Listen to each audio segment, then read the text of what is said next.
Major breaking news ಲಭ್ಯವಾಗ್ತಾ ಇದೆ. CM Siddaramaiah ಅವರಿಗೆ ಇಂದು big day. ಹೈಕೋರ್ಟ್ಗೆ ಇಂದು ಮೂಡಾ ತನಿಖೆ ವರದಿ ಸಲ್ಲಿಕೆ ಆಗ್ತಾ ಇದೆ. ಲೋಕಾಯುಕ್ತ ಅಧಿಕಾರಿಗಳಿಂದ ವರದಿಯನ್ನ ಸಲ್ಲಿಸಲಾಗುತ್ತೆ. ಈ ಹಿಂದೆ ಮೂಡಾ ಪ್ರಕರಣ ಸಿಬಿಐಗೆ ವಹಿಸುವಂತೆ ಅರ್ಜಿಯನ್ನು ಕೂಡ ಸ್ನೇಹಮಯಿ ಕೃಷ್ಣ ಅವರು ಹಾಕಿದ್ರು ಹೈಕೋರ್ಟ್ಗೆ. ಸೊ ಈ ಹಿನ್ನೆಲೆಯಲ್ಲಿ ಇಂದು ಹೈಕೋರ್ಟ್ಗೆ ವರದಿ ಸಲ್ಲಿಕೆ ಆಗ್ತಾ ಇದೆ. ಈವರೆಗಿನ ತನಿಖಾ ವರದಿ ನೀಡಲಿದ್ದಾರೆ ಲೋಕ ಪೊಲೀಸರು.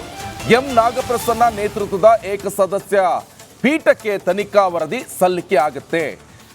ಈ ಲೋಕಾಯುಕ್ತ ಅಧಿಕಾರಿಗಳ ವರದಿ ಯಾವ ರೀತಿಯಾಗಿದೆ ಅಂದ್ರೆ, ಇಷ್ಟು ತನಕ ಏನೆಲ್ಲ ತನಿಖೆ ಮಾಡಿದ್ರಿ, ಜೊತೆಗೆ ಯಾರನ್ನೆಲ್ಲ ಕರ್ಕೊಂಡು ಬಂದು ವಿಚಾರಣೆಯನ್ನ ನಡೆಸಿದ್ದಾರೆ, ಇವೆಲ್ಲ ವಿಚಾರಣೆಗಳನ್ನು ಕೂಡ ಇವತ್ತು ಒಂದು ಮಧ್ಯಂತರ ಒಂದು ಅರ್ಜಿಯನ್ನ ಸಲ್ಲಿಕೆ ಮಾಡಲಾಗಿದೆ. ಜೊತೆಗೆ ಈ ಸ್ನೇಹಮಯಿ ಕೃಷ್ಣ ಅವರು ಹೇಳಿದ್ರಲ್ಲ, ತಮಗೆ ಲೋಕಾಯುಕ್ತದ ಬಗ್ಗೆ ಕಿಂಚಿತ್ತು ಕೂಡ ನಂಬಿಕೆ ಇಲ್ಲ, ಸಾಕಷ್ಟು ಲೋಪದೋಷಗಳು ಕೂಡ ಇದರಲ್ಲಿ ಕಂಡು ಬರ್ತಾ ಇದೆ.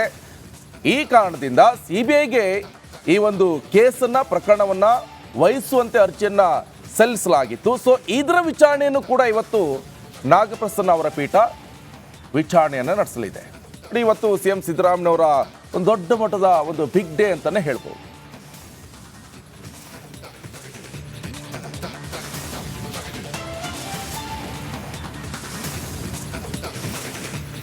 ಈಗ ಕರ್ನಾಟಕ ಎಕ್ಸ್ಪ್ರೆಸ್ ಸುದ್ದಿಗಳನ್ನ ಕ್ವಿಕ್ ಆಗಿ ನೋಡ್ತಾ ಹೋಗೋಣ. ಮೂಡಾ ಸೈಟ್ ವಿಚಾರದ ಬಗ್ಗೆ ಜಿಟಿ ದೇವೇಗೌಡರು ಚರ್ಚೆಗೆ ಬರಲಿ ಅನ್ನೋ ಸ್ನೇಹಮಯಿ ಹೇಳಿಕೆಗೆ ಜಿಟಿಡಿ ಖಾರವಾಗಿ ರಿಯಾಕ್ಟ್ ಮಾಡಿದ್ದಾರೆ. ಸ್ನೇಹಮಯಿ ಏನ್ ಜಡ್ಜ, ನಾನು ಯಾಕೆ ಅವನ ಜೊತೆ ಚರ್ಚೆಗೆ ಹೋಗ್ಲಿ, ನನ್ನ ಜೊತೆ ಹುಡುಗಾಟ ಆಡಬೇಡಿ ಅಂತ ಹೇಳಿದ್ದಾರೆ. ನನ್ನ ಸಂಬಂಧಿಕರು ಬಹಳಷ್ಟು ಜನರಿದ್ದಾರೆ, ಎಲ್ಲರೂ ಕೂಡ ಮಾಡಿದ್ದನ್ನ ನನಗೆ ಹೇಳಿದ್ರೆ ಅದನ್ನು ಕೇಳಲು ನಾನು ಯಾವತ್ತೂ ಕೂಡ ಸಿದ್ಧನಿಲ್ಲ. ಜಡ್ಜ್ ಕರೆಯಲಿ, ಜಡ್ಜ್ ಮುಂದೆ ಹೋಗಿ ಹೇಳ್ತೇನೆ ಅಂತ ಜಿಟಿ ದೇವೇಗೌಡರು ಗರಂ ಆಗಿದ್ದಾರೆ. ಅಕ್ರಮವಾಗಿದ್ರೆ ಅಕ್ರಮ ಅಲ್ಲ ಅಂತ ನೀವು ಪ್ರೂವ್ ಮಾಡೋದಿದ್ರೆ ನೇರ ಚರ್ಚೆಗೆ ಬರಲಿ, ನಾನು ಪ್ರೂವ್ ಮಾಡ್ತೀನಿ. ಯಾರ ಜೊತೆ ಚರ್ಚೆ ಮಾಡಬೇಕು? ಜಡ್ಜ ನೋಟಿಸ್ ಕೊಟ್ಟಿದ್ದೆ ನನಗೆ, ಓಕೆ, ಅವ್ನು ಹೇಳಲಿ, ನನ್ನ ಎಲ್ಲಿ ತಪ್ಪು ಮಾಡೋರು ಅಂತ ಹೇಳ್ಬಿಡ್ಲಿ. ಜಿ ಟಿ ದೇವೇಗೌಡರು ಹಿಂಗೆ ಮಾಡೋರೆ, ಇಂಥ ತಪ್ಪ ಅಂತ ಹೇಳಲಿ. ಅಕ್ಕನ ಮಕ್ಕಳು, ತಂಗಿ ಮಕ್ಕಳು ಬೇಕಾದಷ್ಟು ಜನ ಇದ್ದಾರೆ. ಏನು ನಾನು ಜಿ ಟಿ ದೇವೇಗೌಡ ಗೊತ್ತಾ ಎದುರ್ಕೊಳ್ಳೋಕ್ಕೆ? ಜಿ ಟಿ ದೇವೇಗೌಡ ಅವನ ಮುಂದೆ ನಾನು ಹೋಗ್ಬೇಕಾ? ಯಾಕೆ, ಏನಾಗಿದ್ದಾನೆ? ಜಡ್ಜ ಇವನು ಹೋಗ್ಬೇಕು ಕೋರ್ಟ್ಗೆ, ಜಡ್ಜು ನನಗೆ ನೋಟಿಸ್ ಕೊಡಬೇಕು, ಅಲ್ಲೋಗಿ ಹೇಳೋದು. ಇವನ ಮುಂದೆ ಯಾರೋಗಿ ಹೇಳ್ತಾರೆ? ಕೊಲೆ ಆರೋಪ ಹೊತ್ತಿರುವಂತಹ ದರ್ಶನ್ ಸೇರಿ 6 ಆರೋಪಿಗಳ ಜಾಮೀನು ಭವಿಷ್ಯ ಎಂದು ನಿರ್ಧಾರ ಆಗಲಿದೆ. ಕೊಲೆ ಕೇಸ್ನಲ್ಲಿ ತಗ್ಲಾಕೊಂಡಿರುವಂತಹ ದರ್ಶನ್ ಹಾಗೆ ಸಂಗಡಿಗರು ಬೇಲ್ಗಾಗಿ ಒದಾಡ್ತಿದ್ದಾರೆ. ಸದ್ಯ ಈಗ ಮಧ್ಯಂತರ ಬೇಲ್ ಮೇಲೆ ದರ್ಶನ್ ಚಿಕಿತ್ಸೆಯನ್ನ ಪಡಿತಾ ಇದ್ದಾರೆ.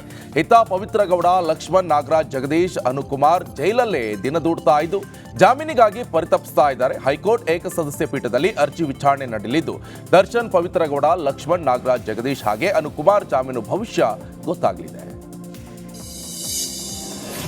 ಇಂದಿನಿಂದ ದಾವಣಗೆರೆಯಲ್ಲಿ ಕ್ರಿಕೆಟ್ ಹಬ್ಬ ಆರಂಭ ಆಗಲಿದೆ. ಅಂತಾರಾಷ್ಟ್ರೀಯ ಮಟ್ಟದ ಟೆನ್ನಿಸ್ ಬಾಲ್ ಕ್ರಿಕೆಟ್ ಟೂರ್ನಿ ನಡೆಯಲಿದ್ದು ಶ್ರೀಲಂಕಾ, ಮಹಾರಾಷ್ಟ್ರ, ಬೆಂಗಳೂರು, ಮಂಗಳೂರು ಸೇರಿದಂತೆ 50 ತಂಡಗಳು ಇದರಲ್ಲಿ ಭಾಗಿಯಾಗಲಿವೆ. ಶ್ರೀಮತಿ ಪಾರ್ವತಮ್ಮ ಶಾಮನೂರು ಸವಿ ನೆನಪಿಗಾಗಿ 17ನೇ ವರ್ಷದ ಪಂದ್ಯಾವಳಿ ನಡೆಯಲಿದೆ. 750 ಆಟಗಾರರು ಈ ಟೂರ್ನಿಯಲ್ಲಿ ಭಾಗವಹಿಸಲಿದ್ದು ವಿಜೇತರಿಗೆ ಪ್ರಥಮ ಬಹುಮಾನ 5 ಲಕ್ಷ ಹಾಗೆ ದ್ವಿತೀಯ ಬಹುಮಾನ 2 ಲಕ್ಷ ರೂಪಾಯಿ ಘೋಷಣೆ ಮಾಡಲಾಗಿದೆ. ಧಾರವಾಡದಲ್ಲಿ ಹಿಂದಿ ಭಾಷೆ ಏರಿಕೆ ವಿರುದ್ಧ ಹಿರಿಯ ಸಾಹಿತಿ ಡಾಕ್ಟರ್ ಚಂದ್ರಶೇಖರ್ ಕಂಬಾರ್ ಪರೋಕ್ಷವಾಗಿ ವಾಗ್ದಾಳಿ ನಡೆಸಿದ್ದಾರೆ. ಧರೆಗೆ ದೊಡ್ಡವರು ಕಾರ್ಯಕ್ರಮದಲ್ಲಿ ಕೇಂದ್ರದ ವಿರುದ್ಧ ಪರೋಕ್ಷವಾಗಿ ಮಾತನಾಡಿದರು. ಕನ್ನಡ ಬಳಸುವ ತನಕ ಕನ್ನಡಕ್ಕೆ ಏನೂ ಸಮಸ್ಯೆ ಇಲ್ಲ, ಆದರೆ ಹಠ ಹಿಡಿದು ಕನ್ನಡ ಮಾತನಾಡಬೇಕು. ಕನ್ನಡ ಮಾತನಾಡಿದಾಗ ಸಿಗುವಷ್ಟು ಸಮಾಧಾನ ಬೇರೆ ಭಾಷೆ ಮಾತನಾಡಿದಾಗ ಸಿಗೋದಿಲ್ಲ. ಕನ್ನಡಕ್ಕೆ ಇರುವಂತಹ ಸಾಮರ್ಥ್ಯ ಭಾರತದ ಅನೇಕ ಭಾಷೆಗಳಿಗಿಲ್ಲ. ಕೇಂದ್ರದ 3 ಸಂಸ್ಥೆಗಳಿಗೆ ಅಧ್ಯಕ್ಷನಾದವನು ನಾನು. ಸಾಹಿತ್ಯ ಅಕಾಡೆಮಿ, ನಾಟಕ ಸಂಗೀತ ಅಕಾಡೆಮಿ ಹಾಗೆ NSDA ಅಧ್ಯಕ್ಷನಾಗಿದೆ. ಈಗ ನನಗೆ ಹಿಂದಿ ಮಾತನಾಡಬೇಕು ಅನಿಸ್ತಿಲ್ಲ, ಕನ್ನಡ ಬಿಟ್ಟು ಬೇರೆ ಭಾಷೆ ಮಾತನಾಡಿಲ್ಲ ಅಂತ ವಾಗ್ಬಾಣವನ್ನು ಬಿಟ್ಟಿದ್ದಾರೆ. ನಮ್ಮ ಕನ್ನಡಕ್ಕೆ ಇರುವಷ್ಟು ಸಾಮರ್ಥ್ಯ ಬೇರೆ ಅನೇಕ ಭಾಷೆಗಳಲ್ಲಿ ಇಲ್ಲ. ತಿಳ್ಕೊಳ್ಳಿ ನೀವು. ಯಾಕಂತಾರೆ ಕನ್ನಡ ಭಾಷೆಗೆ ಏನೇನು ಸಾಮರ್ಥ್ಯಗಳಿದ್ದಾವೆ ಅಂತ ಹೇಳ್ತಂದರೆ, ಅಕ್ಕಪಕ್ಕ ಭಾಷೆಗಳಿದ್ದಾವೆ. ತೆಲುಗು ಇದೆ, ತಮಿಳಿದೆ, ಇನ್ನೇನು ಇದ್ರೂ ಕೂಡ ಅವು ಇಲ್ಲಿದ್ದಾವೆ. ಆದರೆ ನಮ್ಮನ್ನು ಕಸ್ಕೊಂಡು ತಾವು ನಿಲ್ಲೋದಿಲ್ಲ ಆ ಭಾಷೆಗಳು. ಬೇರೆ ಯಾವ ಭಾಷೆ ನಮ್ಮ ಸಂಪರ್ಕಕ್ಕೆ ಬಂದು ನಮ್ಮನ್ನು ಆಳಬೇಕಂತ ಪ್ರಯತ್ನ ಮಾಡಿದರೂ ಕೂಡ ಇನ್ನೂ ತನಕ ಆಗಲಿಲ್ಲ. ಇನ್ನೂ ತನಕ ಆಗಿಲ್ಲ. ಸರ್ಕಾರದವ್ರು ಏನೇನೋ ಮಾಡ್ತಾ ಇದ್ದಾರೆ. ಸರ್ಕಾರದವ್ರು ಏನು ಮಾಡಿದರೂ ಕೂಡ ಜನ ಬಿಡ್ತಾ ಇಲ್ಲ. ಕನ್ನಡದ ಜನ ಭಾಳ ದೊಡ್ಡವರು, ಸರ್ಕಾರಕ್ಕಿಂತ ದೊಡ್ಡವರು. ನಮ್ಮ ಭಾಷೆ ಬಹುಬೇಗ ಎಲ್ಲ ಭಾಷೆಗಳಿಗಿಂತ ಉತ್ತಮವಾಗ್ತದೆ. ನೋಡ್ತಾ ಇರಿ. ಏನಾಗಿದೆ, ಅವರೇನು ಬಂದು ನಮ್ಮ ಬಾಯಿ ಮುಚ್ಚೋದಿಲ್ಲ. ಯಾವ ಸರ್ಕಾರವೂ ಬಂದು ನಮ್ಮ ಭಾಷೆ ನಾವು ಮಾತಾಡ್ತೀವಿ. ನಮ್ಮ ಕನ್ನಡ. ಹ್ಯಾಟ್ರಿಕ್ ಹೀರೋ ಶಿವರಾಜ್ ಕುಮಾರ್ ಅಭಿನಯದ ಭೈರತಿ ರಣಗಲ್ ಚಿತ್ರ ಭರ್ಜರಿ ಪ್ರದರ್ಶನ ಹಿನ್ನೆಲೆಯಲ್ಲಿ ಶಿವಣ್ಣ ಹುಬ್ಬಳ್ಳಿಗೆ ಭೇಟಿಯನ್ನು ಕೊಟ್ಟಿದ್ದಾರೆ. ಹುಬ್ಬಳ್ಳಿಯ ಅಪ್ಸರ ಚಿತ್ರಮಂದಿರಕ್ಕೆ ಪತ್ನಿ ಗೀತಾ ಸಮೇತರಾಗಿ ಭೇಟಿಯನ್ನು ನೀಡಿದ್ದಾರೆ. ಇನ್ನು ತೆರೆದ ವಾಹನದ ಮೇಲೆ ನಿಂತು ಅಭಿಮಾನಿಗಳಿಗೆ ಕೈ ಬೀಸಿದ್ದಾರೆ.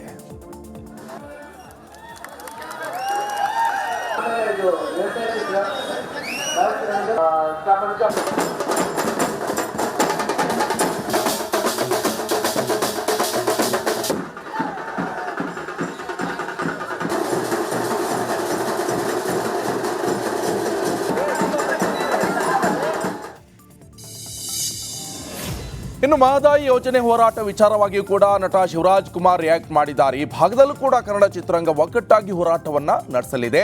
ಮಹದಾಯಿ ಹೋರಾಟಕ್ಕೆ ಕನ್ನಡ ಚಿತ್ರರಂಗ ಬೆಂಬಲವನ್ನ ನೀಡಲ್ಲ ಅಂತ ಭಾವಿಸುವುದು ಬೇಡ ಅಂತ ಹೇಳಿದ್ದಾರೆ. ಮಹದಾಯಿಗಾಗಿ ನಾವೆಲ್ಲರೂ ಕೂಡ ಒಗ್ಗಟ್ಟಾಗಿ ಹೋರಾಟಕ್ಕೆ ಆಗಮಿಸಲಿದ್ದೇವೆ. ಯಾವುದೇ ಸಮಸ್ಯೆ ಇದ್ರೂ ಕೂಡ ನಾವೆಲ್ಲ ಒಗ್ಗಟ್ಟಾಗಿ ಈ ಭಾಗದಲ್ಲೂ ಕೂಡ ಹೋರಾಟದಲ್ಲಿ ಭಾಗಿಯಾಗ್ತೇವೆ ಅಂತ ಭರವಸೆಯನ್ನ ಕೊಟ್ಟಿದ್ದಾರೆ. ವಿಶ್ವ ಪ್ರಸಿದ್ಧ ರಂಗನತಿಟ್ಟು ಪಕ್ಷಿಧಾಮಕ್ಕೆ ಅರಣ್ಯ ಸಚಿವ ಈಶ್ವರ್ ಖಂಡ್ರೆ ಭೇಟಿಯನ್ನು ಕೊಟ್ಟಿದ್ದಾರೆ. ದೋಣಿ ವಿಹಾರ ನಡೆಸುವಂತ ಮೂಲಕ 3 ಹೊಸ ದೋಣಿಗಳಿಗೆ ಚಾಲನೆಯನ್ನ ಕೊಟ್ಟಿದ್ರು.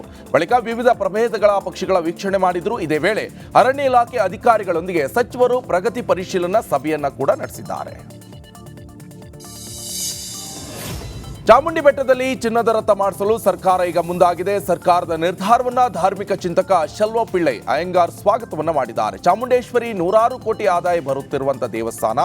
ಅಂತಹ ದೇವಸ್ಥಾನದಲ್ಲಿ ಸ್ವರ್ಣ ರಥ ಇದ್ರೆ ದೇವಾಲಯಕ್ಕೂ ಕೂಡ ಒಳ್ಳೆಯದು, ಭಕ್ತರಿಗೂ ಖುಷಿ ಆಗುತ್ತೆ, ದೇವಾಲಯಕ್ಕೂ ಕೂಡ ಆದಾಯ ಬರುತ್ತೆ ಅಂತ ಹೇಳಿದ್ದಾರೆ. ರಾಜ್ಯಾದ್ಯಂತ ವಕ್ಫ್ ವಿರುದ್ಧ ಹೋರಾಟ ಜೋರಾಗಿದ್ದು ಬೀದರ್ನ ಚಟ್ನಳ್ಳಿಗೆ ಬಿಜೆಪಿ ನಿಯೋಗ ಭೇಟಿಯನ್ನು ನೀಡಿತು. ವಕ್ಫ್ ಹಟಾವೋ ದೇಶ್ ಬಚಾವೋ ಹೆಸರಿನಲ್ಲಿ ಚಟ್ನಳ್ಳಿಯ ಪಾಂಡುರಂಗ ವಿಠಲ ದೇವಾಲಯದ ಆವರಣದಲ್ಲಿ ಜಾಗೃತಿ ಕಾರ್ಯಕ್ರಮ ನಡೆಸಲಾಯಿತು. ಈ ಕಾರ್ಯಕ್ರಮದಲ್ಲಿ ಮಾಜಿ ಸಚಿವ ಕುಮಾರ್ ಬಂಗಾರಪ್ಪ, ಬಿಜೆಪಿ ಮುಖಂಡ ಈಶ್ವರ್ ಸಿಂಗ್ ಠಾಕೂರ್, ಜೆಡಿಎಸ್ ಮುಖಂಡ ಎನ್ಆರ್ ಸಂತೋಷ್, ಬಿಜೆಪಿ ಮುಖಂಡ ಭರತ್ ಸೇರಿದಂತೆ ಹಲವರು ಭಾಗಿಯಾಗಿದ್ದರು. ರಾಮನಗರದ ಚನ್ನಪಟ್ಟಣದಲ್ಲಿ ನೂತನ ಶಾಸಕ ಸಿಪಿ ಯೋಗೇಶ್ವರ್ ಮೊದಲ ಸಭೆಯನ್ನು ನಡೆಸಿದ್ದಾರೆ. ಶಾಸಕರಾದ ಬಳಿಕ ಚನ್ನಪಟ್ಟಣ ಸ್ವಚ್ಛತೆ ಕಾಪಾಡುವ ನಿಟ್ಟಿನಲ್ಲಿ ನಗರಸಭಾ ಸದಸ್ಯರ ಸಭೆಯನ್ನು ಕರೆದರು. ನಗರಸಭಾ ಸಭಾಂಗಣದಲ್ಲಿ ನಡೆದ ಸಭೆಯಲ್ಲಿ ನಗರಸಭೆ ಸದಸ್ಯರು, ಅಧಿಕಾರಿಗಳು ಭಾಗಿಯಾಗಿದ್ದರು.